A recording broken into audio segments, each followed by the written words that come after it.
માતાજી મિત્રો, આજના નવા બ્લોગમાં સ્વાગત છે તમારું। અને આજે આપણે જવાનું હતું બહાર, પણ પ્રોગ્રામ કેન્સલ રાખી અને એક ભાવેશભાઈનો ફોન આવી ગયો હતો, એટલે જવાનું રાખ્યું પાલોદર ફરવા માટે, દર્શન કરવા માટે માતાજીને। એટલે એ બધા ચાલતા ચાલતા ગયા અને આપણે જઈશું હવે એમનો સામાન લઈને, પાણીના બાટલાને બધું। હવે કીર્તિભાઈ ગલ્લે થોડો સામાન લઈ લઈશું, નાસ્તો વાસ્તો। હવે જો સેવામાં આવું તો સારું હોય, પણ સેવા તો કોઈ દર કરતા જ નહીં રે। હવે જોઈએ કે કીર્તિભાઈ બે શબ્દ કહે। જય માતાજી। તો મિત્રો આજે આપણે જવાનું પાલોદર માટે સામાન હવે ભરાયા અને જે ચાલવાવાળા લોકો હતા એ બધા નીકળી ગયા અને હવે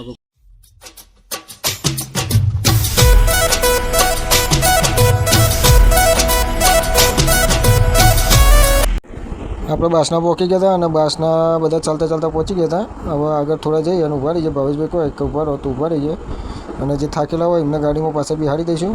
એટલે જોઈએ હવે ભાવેશભાઈ આવી જાય, ભાવેશભાઈને પૂછીને અને પછી નીકળીએ આગળ।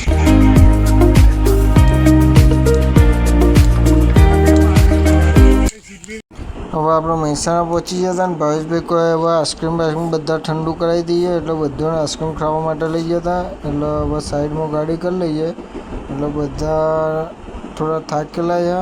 હવે મહેસાણા પહોંચી જાય એટલે મહેસાણા ભાવેશભાઈ તરફથી આઈસ્ક્રીમ ખાઈ લઈએ।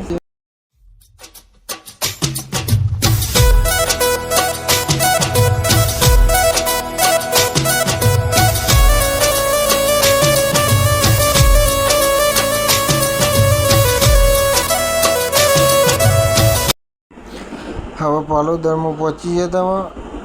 હવે સારી એક જગ્યા જોઈશું અને જગ્યા જોઈ અને ગાડી પાર્કિંગમાં મૂકી દઈશું અને જે લોકો પાછળ બેઠેલા એ લોકો સારી જગ્યાએ ઉતારી દઈશું, એટલે એ લોકો શાંતિથી બેહ્યું ભાવેશભાઈ આવું ત્યાં સુધી।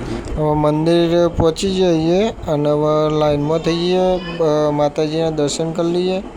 દર્શન કરી અને થોડીક વાર રહી અને પછી આગળ ઘર જવાની। હવે મંદિરે આપણે દર્શન કરી લીધા અને હવે બહાર નીકળી જઈએ આપણે રાગે માતાજીના મંદિરેથી થોડાક બહાર ભાવેશભાઈ આવ્યું એટલે ભાવેશભાઈની રાહ જોઈશું।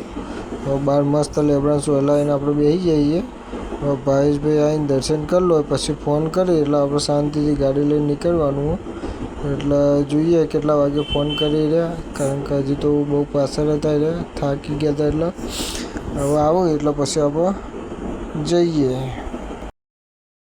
હવે આપણે પાલોદરથી નીકળી ગયા હતા, બાયપાસ હાઈવે પહોંચી જઈએ અને હવે રાગે બોંડું થઈ અને સીધા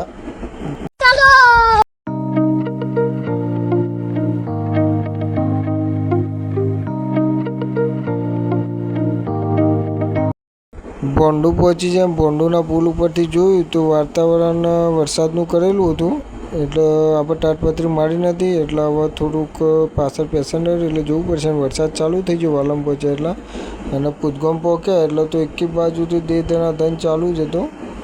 હવે બધા લોકો પલળી તો ગયા જ હતા, એટલે કીધું રસ્તામાં ઊભું તો રહેવું જ નહીં। હવે મળીએ આવતા નવા બ્લોકમાં। જય માતાજી।